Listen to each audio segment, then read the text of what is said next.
তবে তবে তুই সাবধান হয়ে যাবো।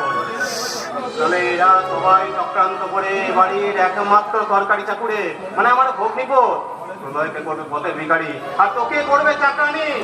মনে রাখিস বোন, বর্দার একটা জাহাজ বিদায় হলেও আরেকটা আইব্রো জাহাজ কিন্তু বসানো আছে ওই প্রলয়ের ঘাড় ভেঙে। এতদিন তা সম্ভব হলো আর সম্ভব নয়।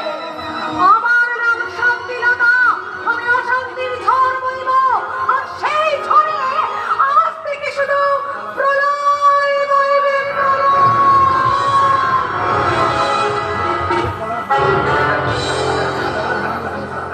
এই প্রলয়ে ভাঙবে সংসার, শুকিয়ে যাবে বর্দার সাজানো বাগান। চুরির নেই কোনো বাবা। সংসার ভাঙার আগুনে আর একটু ঘি ঢেলে দিয়ে শান্তির কাছ থেকে একটু কান্দনি গিয়ে করতে হবে 10,000 টাকা।